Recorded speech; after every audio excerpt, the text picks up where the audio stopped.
Look how far we've come, all the things we've done. Did it all with love, beauty from the bottom up. All I want is you, you're my favorite view. But there's nothing more, girl, you make my heart beat. And we are back. We are back, Bumble Bitches. Season 3, episode 19 of the To Be Better podcast. Episode 19. Yeah. Throwback to the first season. That's crazy. That's crazy. That's crazy. That's crazy. That's crazy. That's crazy. Crazy. That's insane. Oh, you switched it up.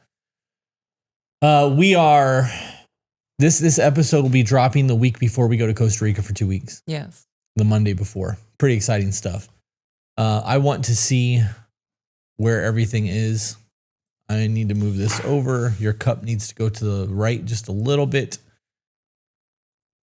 Lee Loaf is making her appearance. Gotta lay down, Lilo. There we go. All right. All right. So we are going to be doing emails today. Want to talk about our weekend at all? I do, but Okay. real quick, for those of you who don't know, we're currently filming live in front of our Patreon. It's like a live studio audience. I feel like I'm in the 90s. Well, this is a show. Right. It's not just a podcast. Every time somebody meets us, they say, we love your show. Yeah. Randomly, people will say, we love your podcast. Right. So shout out to Josie. This is her first Patreon live. Welcome. I hope you enjoy it. Love that. Lee Loaf. Yes, Lee Loaf. Okay, so let's talk about everything that's happened this week. We've had a weekend. We had a weekend. Friday, we got the dogs groomed, did the dog grooming thing. That was Yeah. super exciting. Bane is very clean and no clay in his fur, and I'm very excited about that. Yes. Definitely has been bringing less of the earth into the house. Still a lot. Yeah. Yeah. And we went to Medieval Times on Saturday. Got a new couch. We got a new couch. Love the new couch. Yeah. Yeah, I was able to fall asleep on your chest last night on the couch. Yeah. So Ghosty asked how Medieval Times was. Medieval Times was amazing. It was a life experience. Yeah. I was very concerned, because we talked about taking them a couple weeks ago. Yeah. And I was afraid that they weren't going to understand what was happening and they wouldn't enjoy it. Right. And they don't understand the story that was behind it, because there was a whole lot of dialogue that was happening about kingdoms and people being at war. I'm gonna be honest, I didn't hear much of the dialogue either. They didn't give a shit. I don't get subtitles in real life. Right. Well, they didn't care. No. There was horses and falcons and knights fighting and jousting, and they had a fucking blast. They did. He got knighted. She became a princess by the king and queen that were there. They got little certificates of authenticity of being a knight for Medieval Times. They got cups and swords and axes and a horse and hats and banners and flags, and we really did it up for them. yeah. There was a lot that was healing me this weekend. Yeah. I almost cried the entire fucking time. Every time I looked over at you and you smiled at me, it would start all over again. Yeah. I got to see him stand up and scream and yell and boo and get to be kids. Yeah. In a situation where that's exactly what's supposed to be happening, right? There was no issues of aggression from us towards the children. There was no alcohol. There was no bad parenting. The kids got to be kids. We got to cheer. There was just a lot of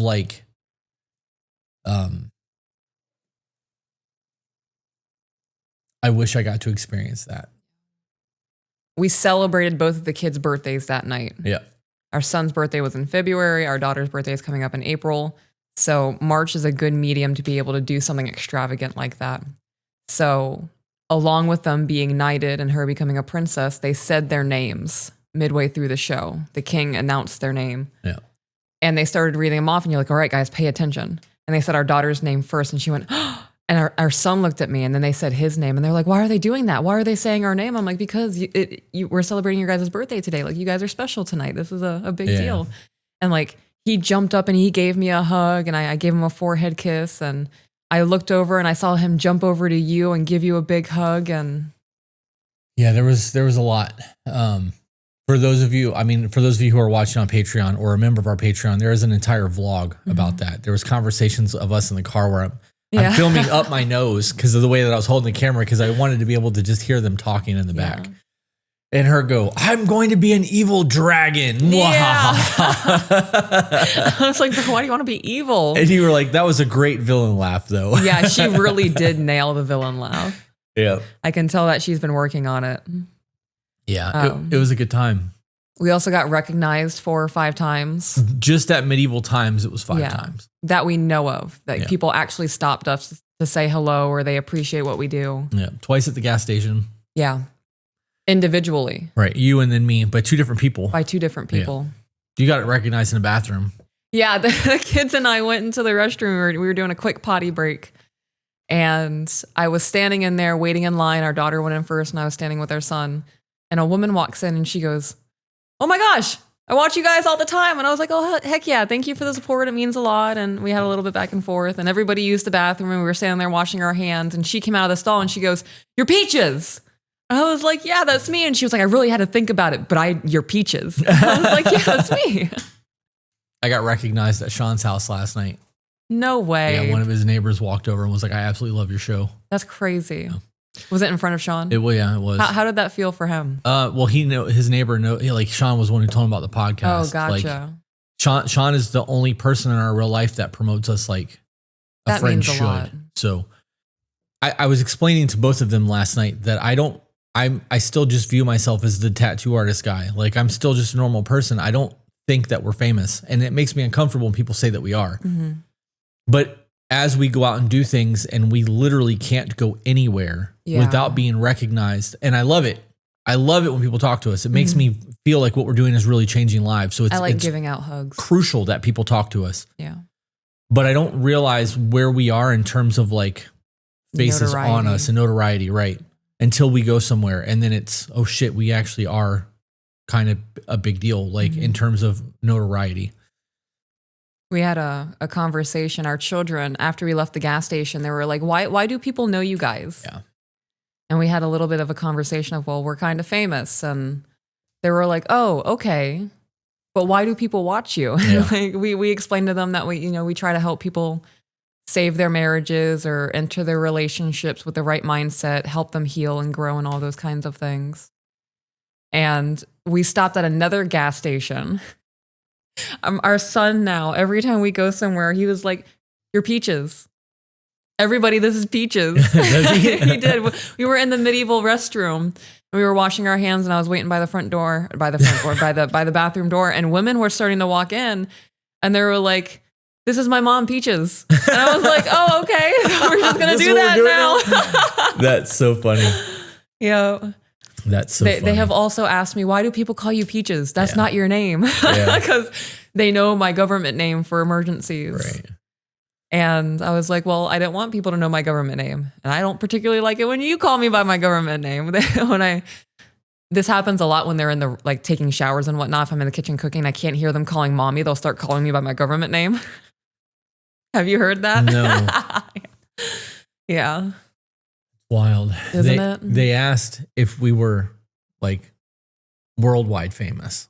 Yeah. And that was a big eye-opening moment because we do have people who listen to the podcast all over the world. And there was like, oh shit moment there as well. Yeah. But Rose said, hubby and I tell people to watch you all the time. We were talking about Dead Eye Two Tongues and 3 people asked us to send them the link, waiting for feedback. Love that. Love that. I do believe that we are doing something very different. We are going against the grain. We're rubbing the dog's hair backwards. Yeah.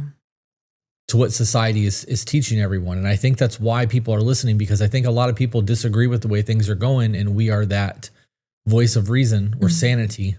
All right, guys, as you know, there was a TikTok scare. We lost the app for a whole 12 hours and we have no idea what the future of the app looks like. And with that, we are very concerned about the loss of our following. We have amassed almost 3 million followers across that platform with all 4 of our accounts.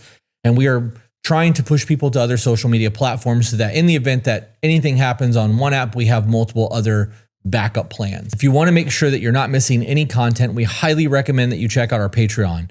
On Patreon, we have multiple tiers to choose from. Starting at $10, you begin to receive exclusive content. At $15 a month, you get access to our private Discord server where we've amassed an absolutely amazing community of supportive people.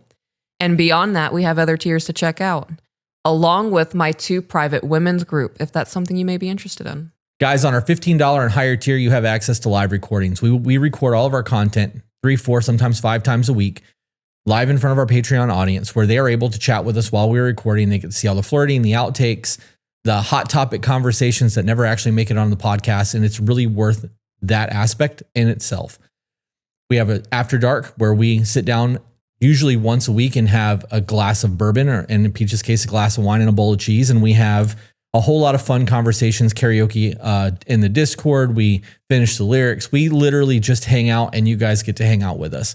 There is a host of other perks, including Zoom calls that are coming for the ultimate tier, so that if you guys are having problems, you can talk to us. It also gives you the heads up on private meet and greets, because when we travel, we try to meet up with people on our Discord on a regular basis. There's a whole slew of other perks that come through Patreon. I highly recommend that you check it out. The best way to support what we are doing is to share the content. The second best way is to check out our Patreon. Thank you guys for being here. Also, we should talk about what we've got going on right now, because we announced a couples retreat in the US and it's sold out already. Mm-hmm. It's limited. It's only 5 or 6 spots, but we will be doing a couples retreat in Cape Coral in June.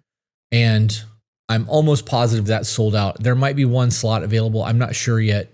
If you guys are interested in couple retreats, you should send in emails about that. They're not free. So if you're expecting a free couples retreat, don't do that, because it's not. We're charging for the space. We're not going to rent an Airbnb for 5 or 6 couples and give away everything we're giving and not break even on it. So let's be realistic. Yeah. But we've also got one set up now for August in North Carolina. And I got the email or the message from Chris right before we sat down saying that the website will be ready to go by the end of the live.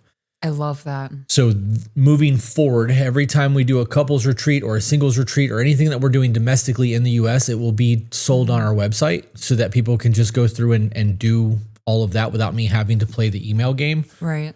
Which will save me a lot of time, because there's a lot of time spent on my phone yesterday trying to, coordinate everything with people. So that's super exciting. We've been asked a lot to do a singles retreat. Yeah. I would like to have a sit down with you and Belle maybe the next time you guys record and figure out what that's going to look like.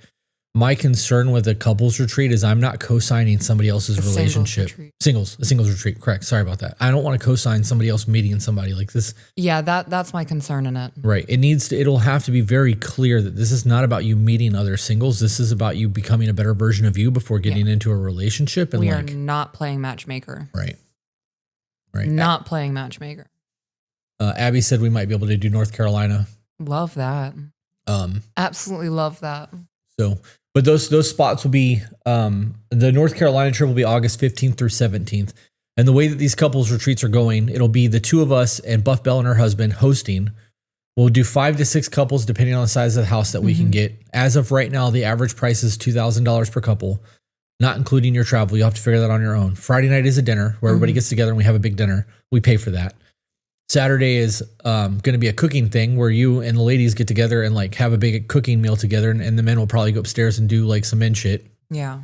Then we'll do seminars for pretty much all day Saturday, and then Sunday is mini boudoir sessions where Jonathan, Belle's husband, does photos, and we hang out for the day. And then Sunday night, people will leave. Monday morning, people will leave. We have to be out of the Airbnb by 11. Yeah. And it creates an environment for people to network. The conversations and seminars can be based off of pretty much anything people are trying to work through. And you'll have a lot of really good information. Yeah. So. And thinking about these retreats, I think I want to host like a mother's retreat. So many moms are just locked into their life and don't get an escape. And I think hosting a mother's retreat and being able to have workshops on how to better control emotions or how to cope with temper tantrums, how to speak to your children, those kinds of things. I think that would be really beneficial.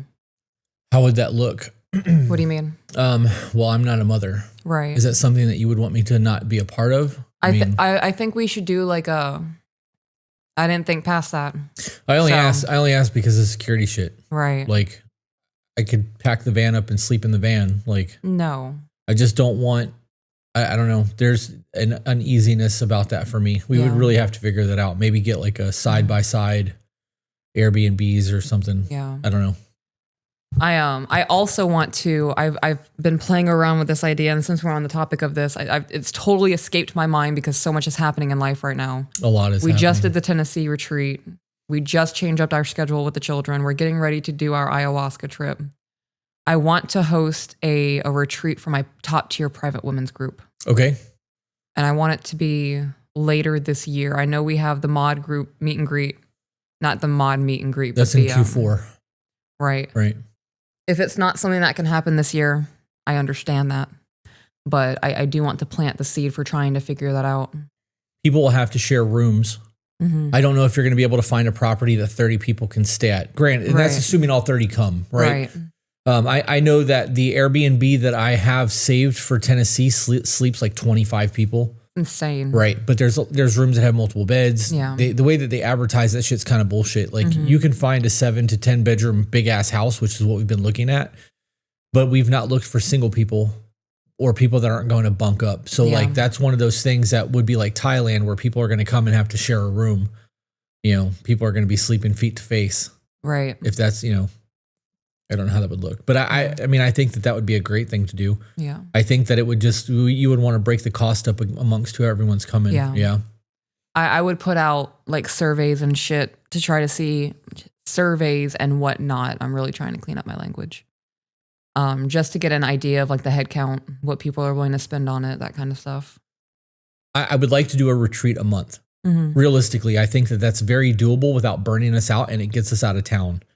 It allows us to go and do something every weekend, and it gets to us to connect. And I think that that's going to, Tennessee did a lot for me. Thailand did a lot for me. Every time we do these meet and greets with people, it fills my cup. So I would like to do them monthly. We didn't have anything set for September because it's our birthday month. Mm-hmm. And then if we did October, I mean, we could probably do October and November, but probably wouldn't want to do anything in December because of the holiday. Right. I also emailed our guy from Trophy Trip to find out how far out is best to book other excursions, because I would also like to start planning another out of the country trip, maybe Ireland or Iceland. I don't know. Like we can start looking for that. But if he, you know, we sold out, the first Costa Rica trip sold out while we were in Thailand. Yeah. And then we surveyed and sold another trip, and there's been a couple cancellations. So there's still slots available as of right now for those of you in Patreon. If you want to actually go to Costa Rica, you can. But that, I think the sales for that closed by the end of the month. Mm-hmm. So I don't know, but I would like to get another trip set up so that we constantly have something to look forward to, because we've been looking forward to Costa Rica for a while now. Yeah. Right. And that's like one of the big things that we've talked about. We talk about it all the time. Mm-hmm. So knowing that we're going to be doing something like that is really big. And we were supposed to be doing a 1-year anniversary trip with the people who went to Thailand. And we had talked about going to Japan, but a lot of the people were like, I don't think we can swing that this year. Yeah. Like we need to try to be closer to the US or in the US, but we'd have to figure that out too. So somebody asked about the ayahuasca retreat. Yes, we are. There is, for those of you who don't listen to Troy's podcast, I've shared him in the Discord a couple of times. Troy was the guy from Change Unchained that came and did 3 episodes. 2 of the episodes were about homesteading and his mini tiny homes and all that shit. No, I'm sorry. 2 episodes were about human trafficking, because he does work with human trafficking and saving people and bringing them to his property. And 1 episode was all about homesteading. He has done multiple retreats. His first one was actually in Brazil, and he has the church that he went to do his retreat has moved to the US. And in talking with him, we are going to be doing an ayahuasca retreat this weekend. It'll be 4 days. way done by the time this video airs. Yeah. But we are currently doing the dieta, which is just the diet for us to make sure that our experience is as good as possible. Although I haven't cut caffeine yet, which I really should have done, but today's my first day with no caffeine and I'm feeling it. Yeah.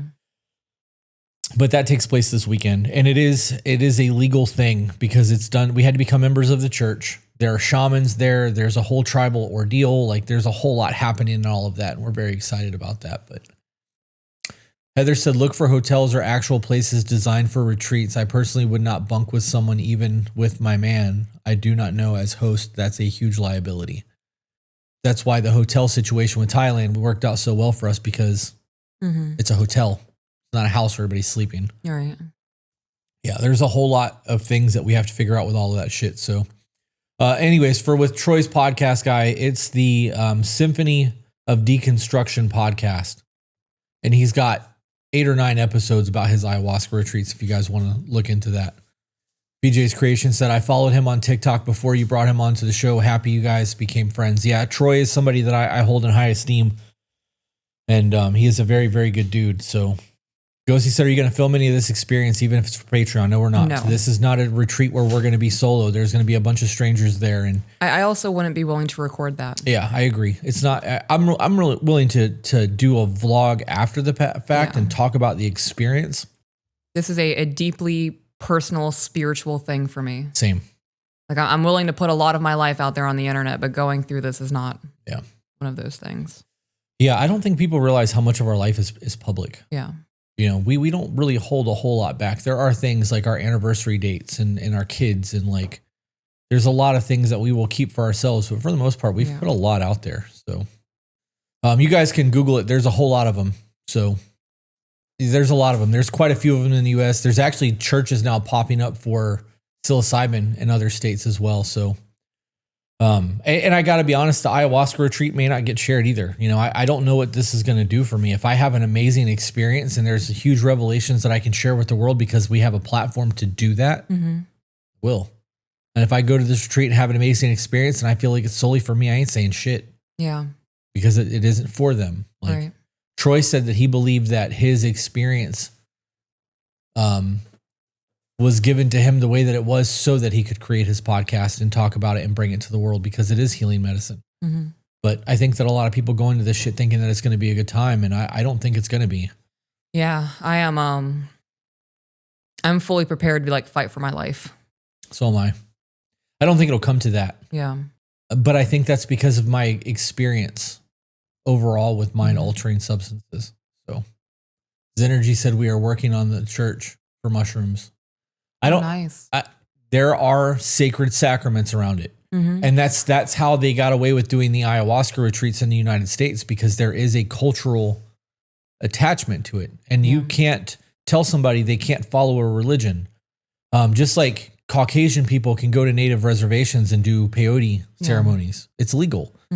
So I mean, it's looked down upon. You know, they don't want us to fucking go out there and eat their peyote, but PJ said, I think it's a therapeutic for y'all. Sabrina said, I believe it will be very soul cleansing for the both of you and also bringing you guys that much closer.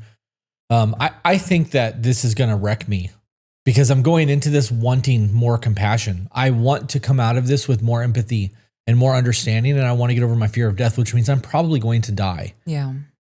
T was wondering if we would do a meet and greet in Colorado. I would absolutely love to come to one, but cannot leave the state until next July. I mean, I don't see why not. We want to go out there. You want to see Colorado. I do. I want to see Utah. I want to do a van tour. Yeah. I really want to build that van out to just fucking go. And we could, you know, if we went like, I could go 3 or 4 days without a shower. I cannot. I could Navy bath some shit. Yeah. We just need to Google the gym with the largest locations in the United States and become a member. Oh, that's a good idea. For 1 month. And just hit those states to shower on the days that we're not staying at a hotel.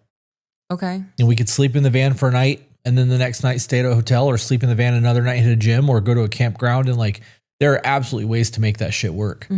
Definitely. All right, let's get into some emails, because now there's a bunch of conversation happening on here that I'm not comfortable getting into for the sake of the podcast. You want me to make that bigger for you, blindness? You know what? I deserve that one. I deserve that one because I told you to shut your mouth last night.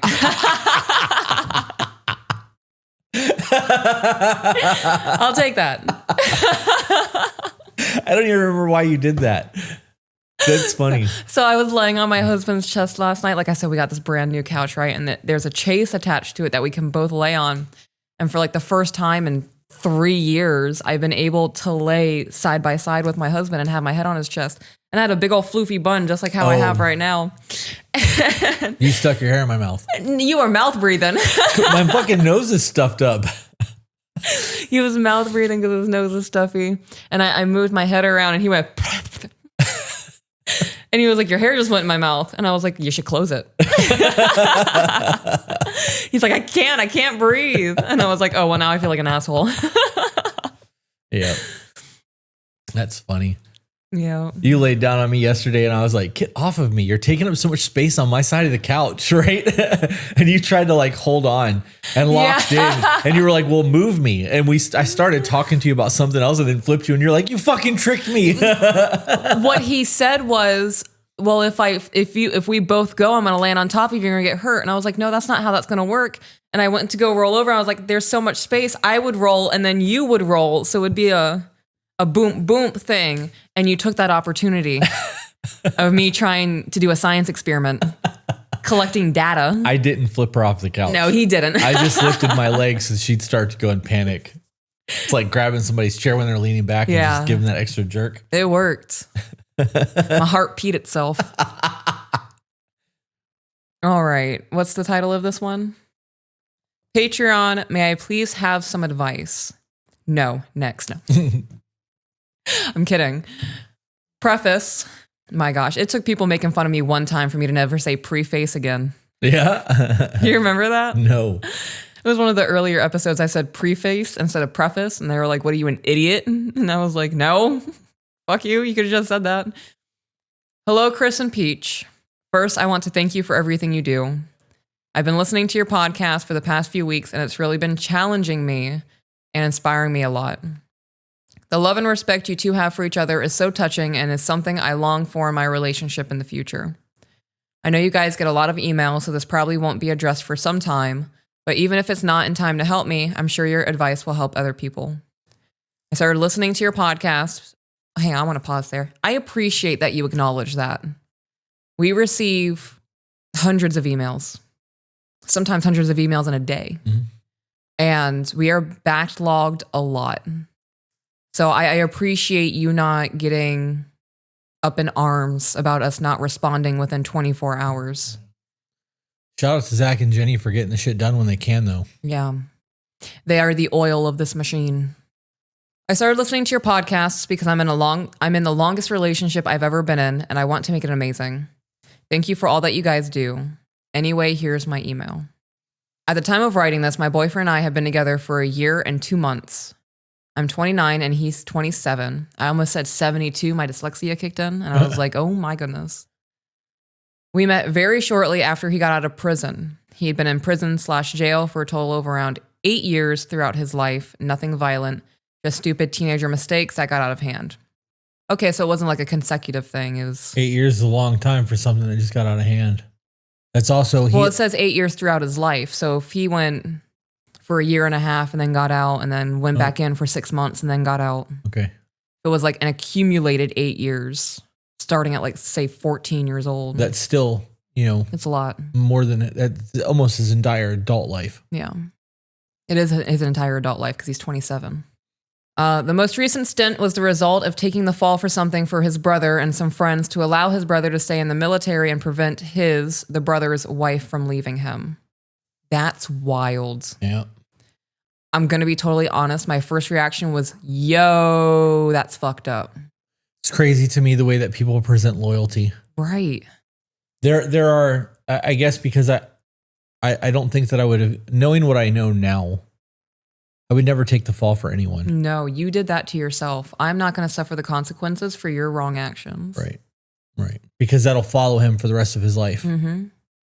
And in long term, it can impact him getting a job. It can impact him buying a house, renting a house, all of those things. Yeah. Being taken seriously in society. And as much as I dislike the overall thinking of society and how things work in like corporate America, it's needed for survival. Right. So to a certain extent, how much are you willing to throw away of yourself in your life to protect other people's mistakes?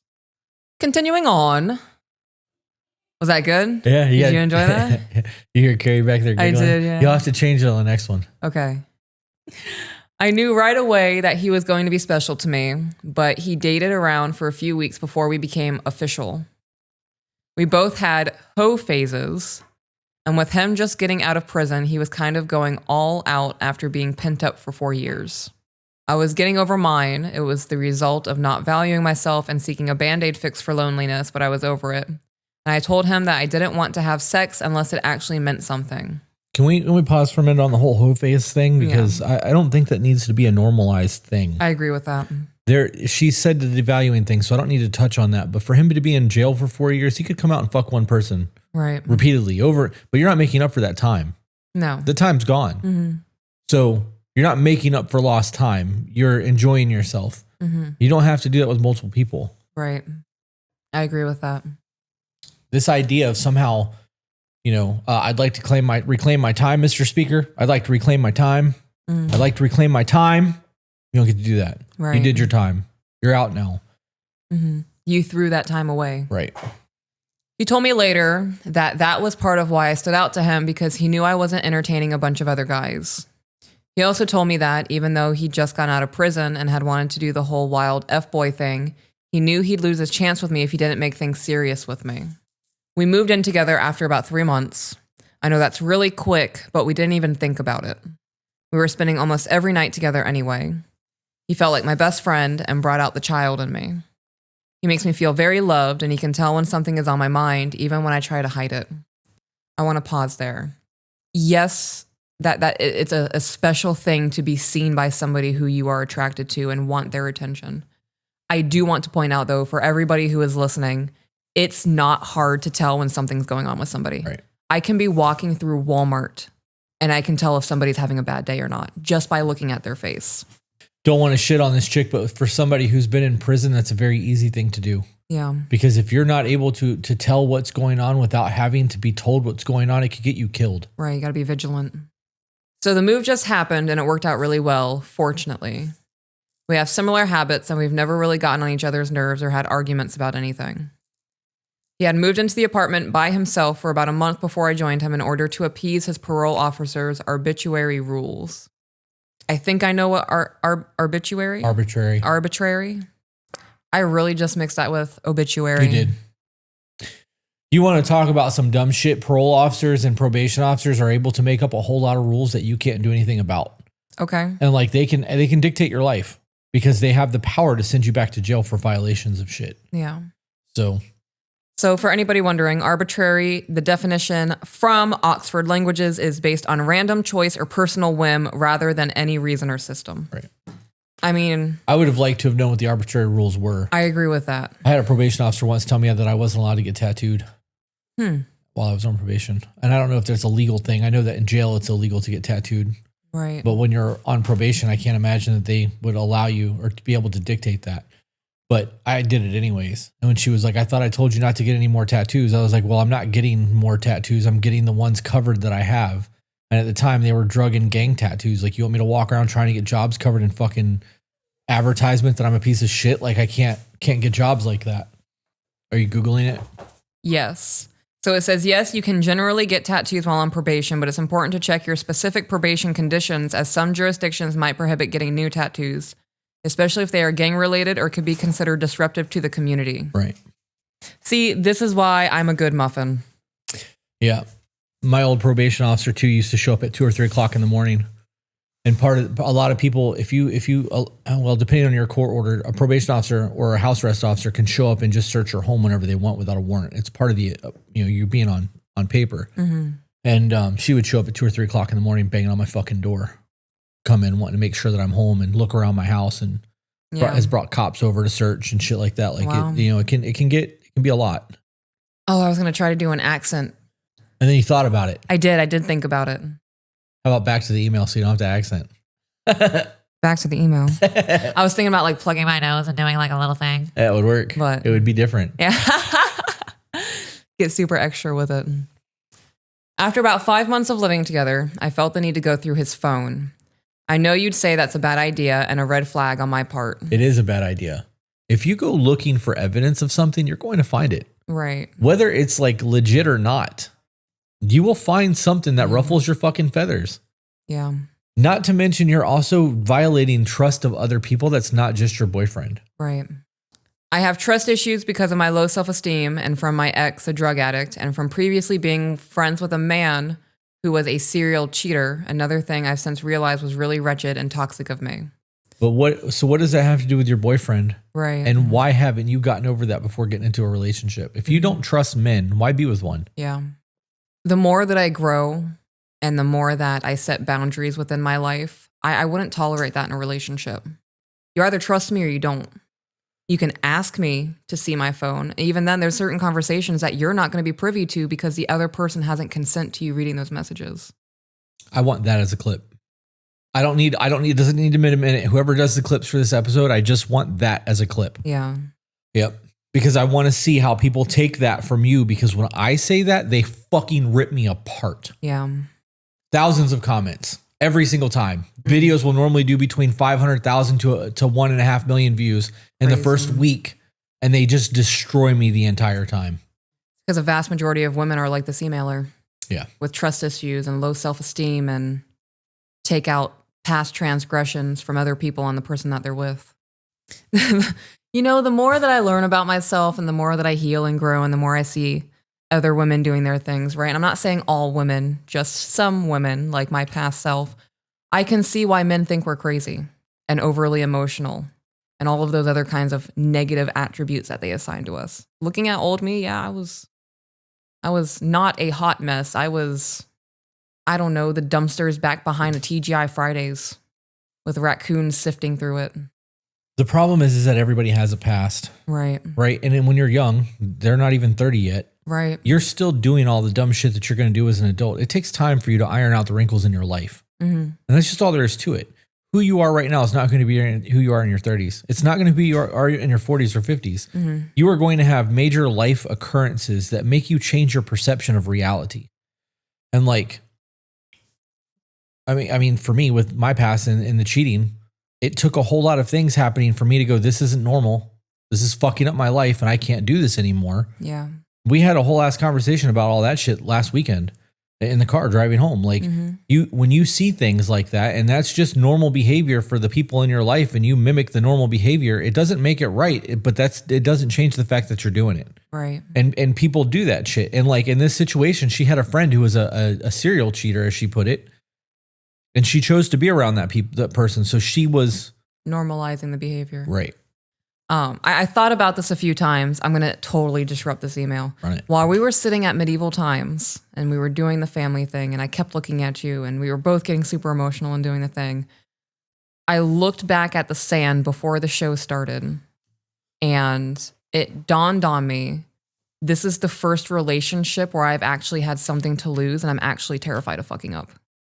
Why did the sand make you think that? I don't know. It wasn't the sand. I just remember looking at the sand and thinking that.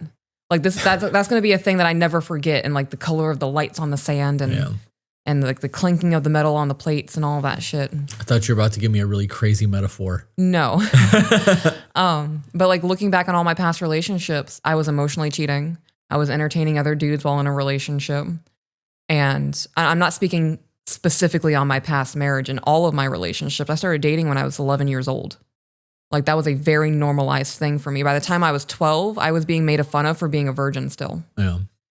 It was a very normalized thing for me to be entertaining multiple people at one time. And I didn't feel bad about it. There were points in my relationships where I tried to be the best versions of myself. But it always deteriorated because I had a pattern of people that I would choose from who weren't healthy for me. Right. And it got to the point where like, you're going to act like that. Well, I'm going to match energy. If you don't care about how I feel and your happiness is your top priority, then I'm going to do what makes me happy. And talking to 3 other dudes while you're over there ignoring me while you're playing video games until 4:00 in the morning, that's going to do it. And I didn't care if the person found out. I didn't care that I could be losing the relationship or the place that I'm staying at or whatever. Right, just find another one. Right. I had backup plans. So, deuces. Yeah. Fuck you anyway. Took you long enough to walk out the door. Like, that was my mindset. And realizing that our marriage is the first time in my life that I'm actually scared to lose what we have, that hit me really hard. Crazy, isn't it? Yeah. I've never felt like of course, I have my insecurities and like my low self-esteem moments and my issues with myself that I'm still working on. My confidence has really skyrocketed since being with you. But I still have my moments of I still have my moments of like feeling inadequate Right. Or like, I know I'm not the most gorgeous woman in the world and all those kinds of things. And there is a genuine fear there now. Well, what if he does find something better? I know that's not the case, but I never experienced that in my past relationships because I truly do want to be the best version of me, not just for myself, but for our marriage. I get that. I feel the same way. There's a lot to that. We talked about since we're side railing, we're just going to side rail. Fuck it. We talked about the matching energy things a lot in the car on the way up to Orlando as well, and how that is mirroring other people's demons. Mm-hmm. And you're bringing yourself down to a level that you shouldn't be on, especially if you've already started your healing journey. You got to be real careful about matching that energy. If you're going to match energies, it should be a positive energy matched only. Right. When you are engaging with negativity, you are making a choice to engage in those things. You are allowing it. And that'll lead into a whole lot of other conversations I don't want to get into right now. The other thing that I wanted to touch on was we talked on monitoring spirits. Yeah, learned about that. You know, talk about that because you read that thing. I listened. So I was scrolling TikTok as one does, and I came across, I can't talk and think at the same time, guys. I came across a TikTok of this gentleman talking about, I fibbed. I came across a woman talking about how it was like a sound thing. She was lip syncing, but the caption over it was, when you're in a conversation with somebody and then you recognize they're a monitoring spirit. And I was like, so there was no elaboration here. I look at the description. I looked at the comments. Nobody's talking about what a monitoring spirit actually is. And then I came across a gentleman who did a really good job of talking about it. And so this is a kind of a really prevalent thing in Catholicism and like really religious circles. But I think it can be applied to anything if you believe in the universe or, you know, destiny, fate, those kinds of things, and having those disruptive energies trying to throw you off of your path. So a monitoring spirit is a demon or an evil spirit that is believed to observe and influence a person's life. They use negative energy to disrupt peace and create fear, confusion, and stagnation. They can manipulate relationships, thoughts, and situations. This is not what I read to you. I don't know why it's pulling up something different now. Still though, it works. Like that's still the same thing. It's just not made from Catholicism. What? Right, but the first thing that I wrote to you, really, there it is. Okay. So a monitoring spirit, primarily within Christian belief, I lied, not Catholicism. Is Christians Catholicism? Catholics, Christians, Christianity, whatever. So it's believed that is a malevolent spirit or entity believed to observe and gather information about a person's life, actions, and spiritual progress, often with the intent to hinder their growth or launch attacks based on the gathered intel. Essentially acting like a watcher or a surveillance agent sent to track someone's life and identify vulnerabilities to exploit. Their purpose is to gather information about a person's life, including their relationships, decisions, and spiritual practices, to potentially use it against them. They are thought to operate subtly, often through seemingly mundane circumstances or people, making their presence difficult to identify. And for the religious aspect or the spiritual aspect, they are often associated with spiritual warfare, where individuals may need to actively resist their influence through prayer or spiritual protection. That threw me for a whirlwind. And it a lot of dots connected and clicked for me in learning about monitoring spirits. There's always going to try. There will always be fox who attempt to get into the hen house. Mm-hmm. Wolves in sheep clothing, snake in the gardens. All those metaphors are there for a reason, because there's always going to be those people who are there to sabotage your shit. Right. Because misery loves company, and how dare them have the thing that I've always wanted. Yeah. And just because somebody's winning doesn't mean that you're losing. It just means that you haven't figured it out yet. Mm-hmm. And if somebody is winning and they're laying out the platform for you to win and they're giving you all the secrets, the only thing you got to do is implement it. This isn't the first podcast ever created. Joe Rogan did that. Mm-hmm. His podcast was the first one to become famous. And since then, a lot of podcasts have become famous because he figured it out and carved away. And a whole lot of people was like, okay, this is what he did that makes sense. Mm-hmm. Do those things. Other people came along and was like, well, you can add a social media aspect to it. Okay, well, let's do that. Oh, you can monetize this way. Okay, cool. Let's do that. So we took all the things that other people were doing that were working and implemented it. Mm-hmm. So, yes, there was luck and the people that needed to hear the podcast found it, but the formula is the formula. Other people figured that out. So stop fucking hating on people and figure your shit out. And it doesn't matter if it's business or relationship or whatever. Like, Yeah. it can be. The other thing that I wanted to touch on real quick was that when you know somebody in life and you don't see them for 10 or 15 years and you meet up with them and they look old, Mm-hmm. well, you look old to them. Yeah. But it's one of those things that, like, if we didn't see each other for 15 years and ran into each other, we'd be like, damn, they're getting old. But in our head, we still look like we looked when we knew each other, and we still believe that you're that person. What we don't know is that during that 15 years, there's been kids or miscarriages or jobs and businesses and houses and divorces and all of the ugly things that people have to go through that crafts them into forges them into the version of themselves that are currently living. It's why people can go for 10 or 15 years and not see each other and sit down and have a whole lot of shit to talk about and just get along, because there's been 10 to 15 years of life that's happened during that time frame where you guys get to talk about yourselves and share stories, and it's like you never left each other. Right. Right? But that comes from a belief that people will always be what they are when you last saw them. Life doesn't work that way. It doesn't matter if it's been 6 months. A lot can happen in 6 months. A lot can happen in 6 months. We've seen people whose entire lives have gone to shambles in 30 days.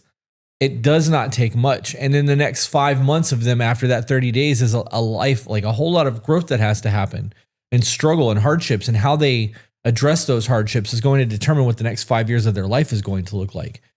So all of those things really matter. And I know that we really did side rail, and I'd like to get back to this because we're almost an hour into this already. Okay. My boyfriend and I both know the passwords to each other's phones, and he told me that it would be stupid of him to do anything shitty on a phone that I had access to. However, when I went through the phone, I found messages between him and a girl he had hooked up with during his first month out before we started dating. The messages were sent during the month that he had been living on his own in the new apartment before I moved in. They were not only flirty, they were rather explicit, saying that he missed parts of her body and hitting it, and that they should do it again sometime. I messaged this girl and asked her what was going on between them. Again, I know that was a bad idea. She told me that they had hooked up 6 times since he and I had started dating, and that the last time was right before I had met my boyfriend at her place so we could meet a dog we were adopting from her. That alleged incident would have been about a month before I found the messages. Okay, so he's been cheating for the last 6 months. Yeah. 3 months? How long did you say they were together? They've been together for a year and 2 months. Moved in after 3 months. Okay. Yeah. So he's been cheating on her for pretty much the entire time they've been together. Yeah. Which blows my mind. Just be with the other person. Right. Why put somebody through the trauma of not feeling like they're good enough? Or what did that person have that I don't have? Or why couldn't I make that person happy? I think that in the first year of a relationship, a lot of these things that happen because there's no real foundation built. Yeah. You know, she talked about how she met him and was within 3 months living together and everything was so fast. And how did she word it up at the top? Well, they moved into a piece as parole officer. So that's a problem in itself. But I don't know. I'm not going to scroll up. I'm not going to keep looking for it. But there was a whole lot of things that were in the beginning of this that seemed like red flags to me as you were reading it. And now I know why. Yeah. I confronted my boyfriend about the messages and about what the girl had told me. He admitted to sending the messages, but said that they had never hooked up since he and I became official, and that she had lied to me because she thought my boyfriend was one of her only options for partners because we all have an STI. So she was trying to break us up so she could have him. He said when he'd gone over to her place to meet our dog, she had tried to come on to him, telling him how hot it would be if I walked in on the two of them going at it, but he turned her down. Okay, so we know this is bullshit because she found the messages. Right. Now, she said the messages were rather explicit in stating that he missed it, but didn't find any messages stating that he was going to come over there. So why would he delete part of the messages and leaving the fucked up ones on this phone? Like, if you're going to delete the conversation, you would delete the entire conversation. I believe that I could see how there would be a somewhat truth to this, but I don't believe what's being stated. Okay. Yeah, I would, me being me, the trust is gone. Yeah. Like, he explicitly said that once they became official, this was not going to be a thing. He was devoted to her and all of these other things that you've been lying to me this whole time. Right. I was going to continue on by saying that it doesn't matter if he physically cheated or not.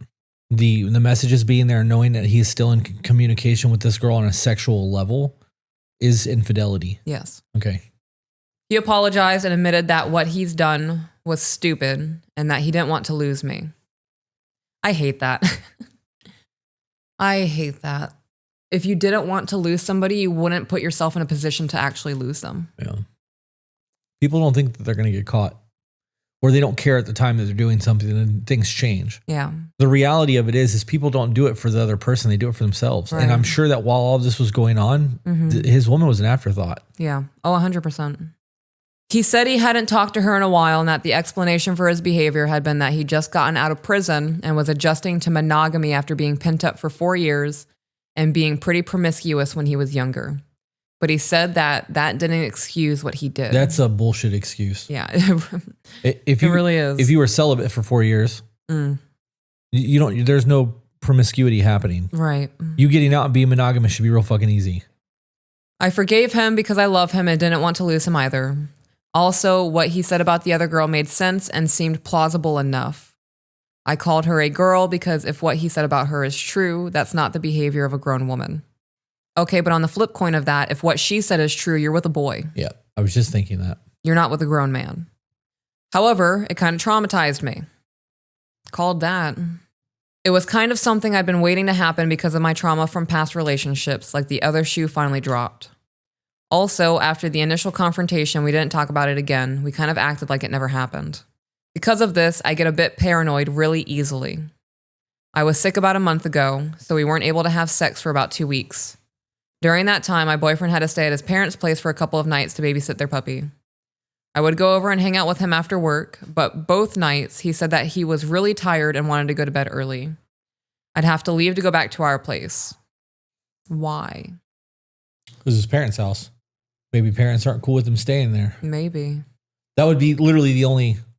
I mean, if you guys are sleeping together every night and he knows that the parents know you're living there, I can't imagine that being a problem. Right. I would also just take the puppy to your house. Right. There's a whole lot of things that could be worked around in that. That just needed to be a conversation. Right. And if the parents needed him to watch the dog and he was willing to do it, and he told the parents that my girl is coming over and staying with me while I'm here, and the parents were like, no, I don't want her here, they'd be like, then find another fucking puppy sitter. Yeah. This isn't a negotiation. You're asking me to help you. I'm willing to help you, but there's going to be stipulations to my help. Right. You're not going to tell me how to exist while I'm doing a fucking favor for you. Right. Right. I also want to touch on if there was an excuse of, well, I don't want to get sick, then why are you going over there after work? Right. Okay. I was so paranoid that he was just sending me away so he could invite someone else over. He also started taking his lunch breaks at work instead of coming home like usual. It was actually something we talked about him doing in order to save gas, but my paranoid mind thought that maybe he was... You gotta scroll, dude. Hang on. Okay. So you guys had a conversation. Yeah, absolutely. Hang on. You guys had a conversation about saving gas and him staying at work and eating lunch there instead of driving back home and driving back, which does eat up some of your lunch break time. Mm-hmm. And then he implements it and you start feeling insecure about it because you found him cheating. You guys are going to have a whole fucking huge problem here. Yeah.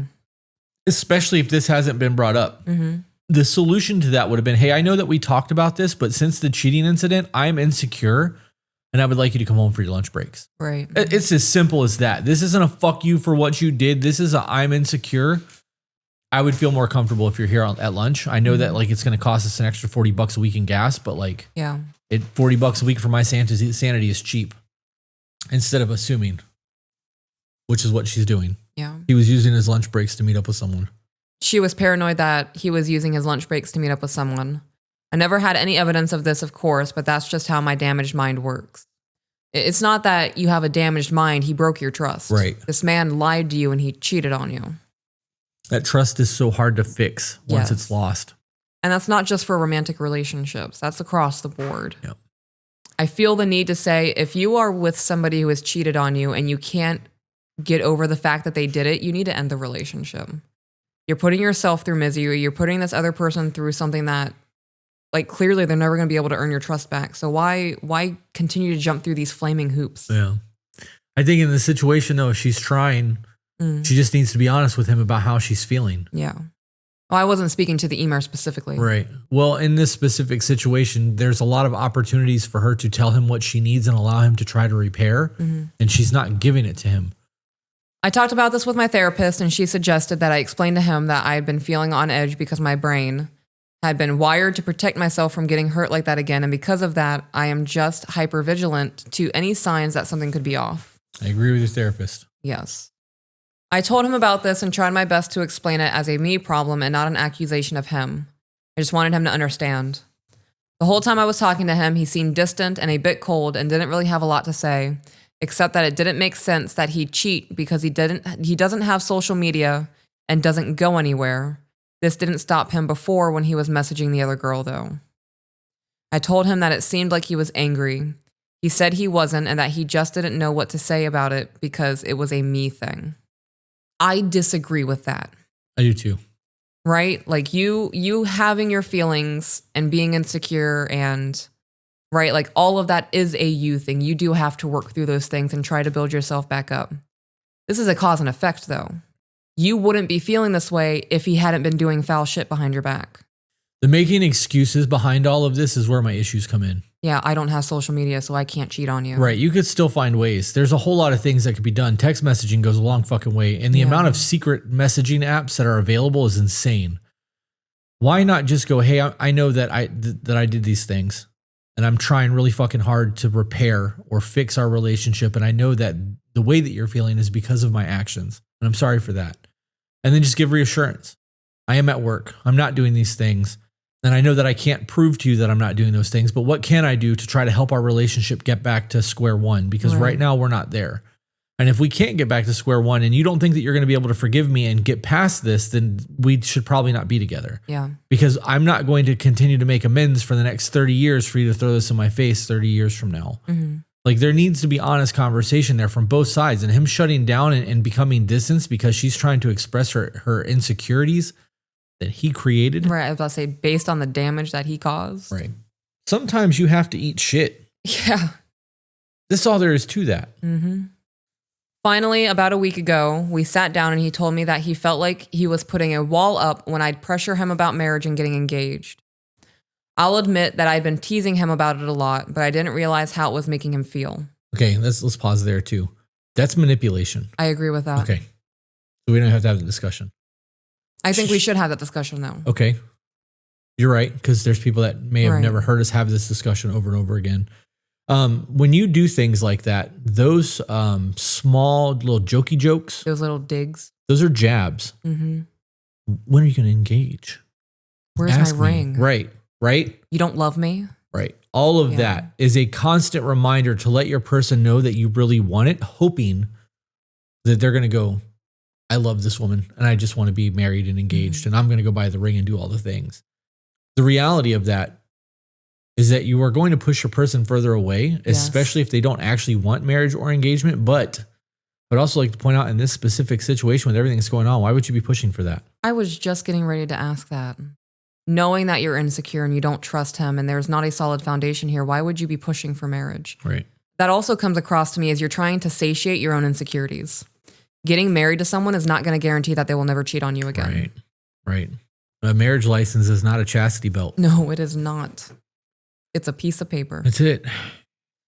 He wants to marry me, but he said he wants us to be in a better financial situation first. He also said that I was pushing him away by being so paranoid that he was going to cheat. Looking over his shoulder at his phone, giving him looks when he is texting, worrying about him all the time, etc. That looking over the phone while he's texting, I'm willing to bet there's still something wrong happening there. Okay. Because I don't ever think about that. What do you mean, like me looking at your phone or something? Right. Yeah. If you walked up behind me and I'm on my phone, I don't think about, oh my God, she's behind me. Let me put my phone down. Yeah. I'll normally finish what I'm doing and then set my phone down and give you my attention, but I don't think about things like that. And if that's where your head is going, are you worried that she's going to walk up at the wrong time when you're doing something inappropriate on your phone? Right? That would be a very real concern for me. And that's where my brain went when you read that just now is if you don't have anything to hide, that wouldn't be a big deal. Right. You'll lay on me and look at my phone while I'm scrolling. You have actually laid behind me and watched me scroll Instagram. Yeah. And made a TikTok about it. Like, there's nothing to hide there. And because there's nothing to hide there, there's no weird feeling about it. Right. Now, the constant accusations I could see getting old and like the constant need for reassurance and for me to fix the insecurities that I broke in this situation, if this was him and, if I was him, could get old. And I understand that, but there needs to be an understanding that you did this. Right. To a degree, he did this because she already had all these other issues from previous people that she admitted to. He just added his own pile of shit to what she was already going through. Solidified it. Yeah. Anything else to add? No. Okay. He said he has no reason to cheat and that it would be really difficult for him to pull it off anyway. That's what he said in the beginning, though. Isn't it? That he would have no reason to cheat? Well, that's what he said. He said it about social media, that he couldn't cheat because he doesn't have social media. In the beginning, he said that he wanted to cut everything off because he didn't want to miss the opportunity to be with this chick. Right, but he said that it would be very stupid for him to do anything on his shitty phone because his woman had all of his passwords. Oh, yeah, that's right. Why would he do anything if she has access to it? But he was doing it. Yeah. So again, this is lip service. And saying the same thing again after the transgression has already happened the way that it did, you're not giving reassurance. Right. Yeah, people can really use that for really shitty manipulation. I was with a dude. We weren't really even in a relationship. It was more of a situationship. I was like 17 or 18 years old. I was really young. I can't remember what brought it up, but I asked him something along the lines of like, are you talking to other women or whatever. And he was like, here, you can have my phone. He unlocked it and handed it to me. And I was like, no, I don't need to go through your phone. Like, if you're so willing for me to go through it, like you have nothing to hide. Right. It was a manipulation tactic. He was talking to like 10 other chicks while he was talking to me, but he knew that being so open and forthright like that, it would give me a false sense of security. That's the thing. It is. I've seen that too. He said he had no reason to cheat and that it would be really difficult for him to pull it off anyway, since he doesn't have social media and doesn't go anywhere. He basically told me that I need to chill. I thanked him for telling me all that, and I told him that I was terrified of being one of those overly possessive girlfriends who has to know his location all the time, who he's with, who he's texting, etc., basically punishing him for cheating even though he hadn't, and that it would lead to him actually cheating since he's being punished for it anyway. He said that that notion had in fact entered his mind. But he did cheat. Right. If he was messaging another woman while you guys were together saying, I miss your body, I miss doing these things to you, we should hook up again sometime. My opinion, lusting after another human being, it doesn't even have to be verbalized. Right. If I catch you staring at another woman lustfully, you're cheating on me. You're cheating on me in your soul, and that bothers the fuck out of me. Yeah. I view what he did as cheating as well. I do agree with him, though, that if he had never done anything wrong and he was having to pay for the sins of another person, right, the mentality of, I'm going to be accused for it, I might as well do it, right, is prevalent in a lot of people, but I also think that it's very childish because it's just going to make your life worse. Like, you can do that, but then you've now actually done that, and it's going to make things worse. I also think that it's important to recognize that this person is somebody who would be very easily manipulated. Yeah. Oh, yeah. Because she said, I don't want to be, I'm terrified of being one of those overly possessive girlfriends who knows his location, who he's with, who he's texting, etc. All of those things, knowing that you don't want to be that person, will allow him to manipulate you into not being that person. Right. I never in my life shared my location with another person until we got together. And I don't think about that shit. Mm-hmm. And like, I mean, you don't have an iPhone now. No, I don't. But if you were like, hey, download this app so I can track you. Okay. Why? But okay. Well, I just want to know where you're at. Okay. I'm not fucking doing anything wrong. My app having my phone having a track me app on it so that you know where I'm at all times does not hinder my life at all. Right. Unless I'm doing something that would make you wonder what the fuck I'm doing wrong. Why are you in St. Petersburg? You're supposed to be in Fort Myers right now. Well, that's a 2.5 hour drive. Why are you the opposite direction? Right. Right. That would be one of those things that I'd have to explain. And like, I can understand like around anniversary times or holidays or like a surprise, how that could be ruined by that. But what is the actual probability of those situations being fucked up like that? Right. That's a whole ass problem by itself. I don't think that there's anything wrong with sharing your location with somebody that you're intimate with. Right. Living with, planning on marrying, wanting to be married with, or whatever. And if it is, that would be a huge red flag for me. Yeah. On the same side, it's the opposite side of that coin. It's important to recognize that some people still need independence. Mm-hmm. And after 4 years of being incarcerated and coming home and going through a whole phase and now having you live with him, he hasn't had a lot of freedom in his life. Right. And maybe that's something he craves. And that could be a discussion that needs to be had too. Mm-hmm.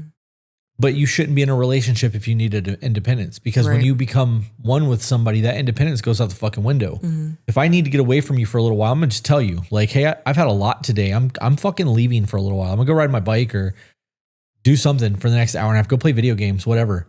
so that you know what's going on. You know where we're at. You know that I'm not doing anything wrong. You know where I'll be. And if you need to track me, you can. Right. Because we have the ability to be honest with each other. And that's not a matter of you looking overly possessive. That's me making sure that our relationship is okay so that we can continue to thrive because we're happy. Okay. So now I feel like I have to swallow my trauma and just trust him blindly despite everything that happened in my past and with that other girl and him. Well, your past has nothing to do with him. Right. You also don't have to swallow your trauma. Why are you not processing that and trying to work through it? Good point, too. You should be working through your shit, not Yeah. swallowing it. Not me being a man, be like, just push that shit down and Yeah. suppress it because that's what we're told to do. That's very unhealed of you, babe. Yeah, I know. I'm working on it. I cried in public this weekend. You did. Fucker, I'm working on it. I know. What? Unwarranted aggression towards me? My goodness. Push you off the couch. Could you imagine I accidentally smack my ankle or something on the coffee table and then I can't walk again? I would imagine just me making that joke, there's going to be people like, I fucking knew it. He abuses her. Did you see that eye roll? Was that prevalent? Yeah. Okay, I want to make sure it showed up on camera. How can I talk to him about my trauma, especially that which he caused, without coming off as accusatory? And what would be reasonable to ask of him as far as reassurance and or boundaries? Let's come back to that at the very end. Okay. Both of us come from families that were never very emotionally vulnerable or open, so we both need to work on communication for sure. This is the longest and most serious relationship I've ever had, so it's uncharted territory for me. It's been a year. I was about to say it's been a year. If this is your longest relationship, You're in the trial phase still. yes. You want to read the rest of Yeah. that? Okay, let's go back to that question. How can I talk to him about my trauma? Let's start there. How do we talk?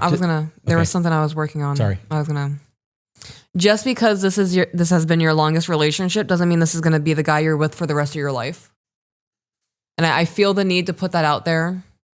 You can't put a square peg in a circle hole. And if he is going to make you feel like you're crazy for feeling this way, or your insecurities are your problem, even though that he stepped out and all those kinds of things, why would you want to marry this person? I can understand wanting to grow past this and have a better understanding of things and know how to cope in future situations. But if he doesn't care and is more worried about him in the relationship, I would reevaluate if I even want this to go forward. Yeah. A lot of trial and error that comes with relationships. Yeah. And for people who have had a lot of relationships that are 6 months, a year, 2 years, whatever, and they've been a lot of them, there's a whole lot of life lessons that are learned on what not to do because it didn't work in your last relationship. So on to the question then, how can I talk to him about my trauma? Especially that which he caused, without coming off as accusatory. I'm going to have to think about that. Do you have anything off the top of your head to talk about? So on the very first part of that, before moving on, how do I talk to him about my trauma? If you can't have conversations about the shit you've been through with your person, they're not your person. Yeah. First and foremost, if I came to you and was like, hey, all of these horrible things happened to me in my life, and because of that, I'm fucking emotionally scarred, and you were like, suck it the fuck up. Like, it took a lot for me to come to you and say that these things are a problem for me, and you just basically negated all of it. Yeah. You've just given me a very good example of the way the rest of our life is going to be. I'm good. Yeah. If you can't communicate with your person, that's a problem. And that's them not being willing to have the conversations. As for, especially with what he caused without coming off as accusatory, he did the things he did. Right. You're not accusing him of anything. Right. It happened. You're stating facts. You did this, and because of that, I now feel this way. Right. So the I versus you statements come into play here as an I feel like blah, blah, blah, blah, blah. I'm now questioning this. Right. I'm feeling insecure today. Can you give me reassurance? Ever since February, I haven't been sleeping. Because I'm not sleeping, my brain's not working the way that my brain should be working, and I'm insecure as a motherfucker. I worry about what you're doing on your lunch break. I wonder who you're talking to. There's a whole lot of me that needs to be healed right now because of what happened. I'm leaning on you because I want you to try to be a part of that process. And if you can't be a part of that process, I don't know if I'm going to be able to get over it. Right. Right. All of that is about me. None of that was a fuck you in that. None of it was a can't believe you did this to me. And then what would be reasonable to ask for him as far as reassurance and or boundaries? You're a year and a half into a relationship. You're in 3 months into a relationship. There's a whole lot of things that you can ask. Yeah. But you can only ask. You're a year in. This is a short fucking relationship. I know that at 20-something years old, this seems like a long time. A year is a blip. Mm-hmm. So there's a whole lot that goes into that. You're going to have to figure out what you think is appropriate or inappropriate. And in any negotiation, I'd ask for some really outlandish shit so that there's room to talk about it. And in the event that you ask for some really outlandish shit and he agrees to all of it, great. You won. You got some fucking outlandish shit. But if you ask for outlandish shit and he's like, that's unreasonable, then you go, okay, well, what do you think is reasonable that we can use to fix what's going on in our life? Mm-hmm. And now a negotiation process has started. Yeah. And that's effective communication. But I think that as far as boundaries are concerned, your boundaries aren't for him, they're for you. Yes. And to protect your peace. And if you go, hey, I'm not okay with whatever you're not okay with, and he's like, well, I'm going to do that anyways, you're not meant to be with that person. Time to move on. Yeah, that's just not the relationship for you. I agree with that. And the extreme example of that is, like we said in year one, I'm not willing to be with somebody who goes to the bar. And if you're going out and drinking all the time, you're not wife material to me. Mm-hmm. That's not me telling you you can't go to the bar and do all that shit. You can make the decision to do whatever the fuck you want to do, but I'm not going to have a wife that's going to the bar and hanging out with other dudes. Right. That's all there is to that. And that's just like me saying, I'm not willing to be with a man who wants to follow thirst traps on social media. I'm not willing to be with a man who wants to watch pornography. Get him. I know you haven't watched How High yet, but that's very prevalent in my head because of something somebody said the other day. But yeah, there's a scene in that movie where he's going after the dean, and one of the guys is standing there every time he makes a point. He's like, get him. And he gets him again. And he's like, get him. And he gets him again. I love that. Yeah, we'll have to watch that together. It is a stupid movie, though. Yeah. I showed you the trailer for it, and you were like, this looks so fucking dumb. I was like, it is. It really is. But it's a cult classic. You'll enjoy it. And is that the mall movie? No, that was Mallrats. Was that? And we're not going to talk about that because that broke my heart. Yeah, I'm not willing to watch that one. It's so good. It was so good when I was little. It's funny. Yeah. It is fucking hilarious. It is not my type of comedy. The stink palm. The trailer looked like I could be doing a whole lot more with my time. I mean, it's any movie that we watch though. Like, yeah. No, there are some stupid cult classics that we've watched that I would watch again. I would watch Twilight with you if you wanted me to, even though I fucking think that it's the dumbest thing ever. And you wouldn't sit down and watch Mallrats with me? Do we just find like a uncrossable like compromise?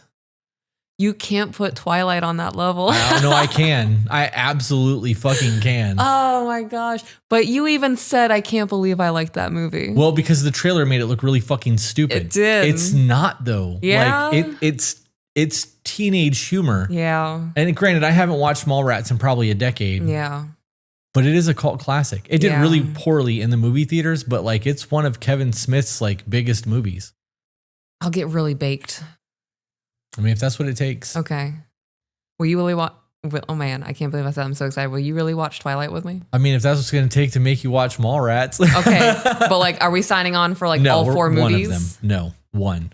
Okay, you have to watch the one where she gets pissed off at Jacob calling her daughter after the Loch Ness Monster's nickname. Yeah. I don't. That'll be the one. You nickname my daughter after the Loch Ness Monster? The whole thing. It's great. I hope that you watch Twilight and you're like, I can't believe I enjoyed this movie when I was a kid. I did watch Twilight. We did a whole watch party. Yeah.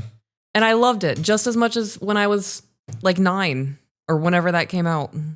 Twilight is 100% on the same level as Hot Shots. Holy shit, I forgot all about Hot Shots. I don't know what Hot Shots is. Hot Shots is the spoof movie of Top Gun with Charlie Sheen in it instead of Tom Cruise. Yeah, that's funny. There's whole motorcycle scenes and like it's the woman love. It is, you know how they did like Scary Movie as a spoof of Scream? Mm-hmm.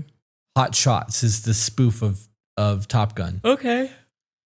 Okay. Wait, before we do that, quick shout out to brother Zach. We nail the Top Gun high five every time we're in person. You have not missed that yet. We have not missed it yet.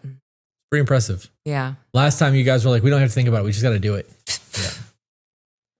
Just solid contact every time. I think at this point you're practiced. Yeah. So in the event that it actually, like you guys actually miss, Yeah. I'm going to roast both of you. I would be over devastated. Like we're going to have to hold a funeral for my emotions and I'm going to like lay up on the display table and I want to hear eulogies about me and all of that. We're going full Empire Records? Yeah. Okay. I need a full moment to experience the Top Gun high five dying. Yeah? Yeah. Are you saying that you're not going to attempt it anymore after that? No, I'm going to. No, you don't get the funeral if you're going to do it again. Oh, wait, you mean after that? Yeah. Oh, yeah, no, maybe not. It might be like dead in the ground after that. Oh, okay. I would be so anxious and insecure. Like, what if I miss it again this time? My husband's watching. He roasted me so much last time. I don't know if I can go through that again. The emotional damage. Emotional damage. Well, with that being said, guys, we're going to wrap up this episode of the To Be Better podcast. Thank you for tuning in. As always, guys, remember you are the author of your own life. So grab a pen. And we will see you on the next one. Bye, guys.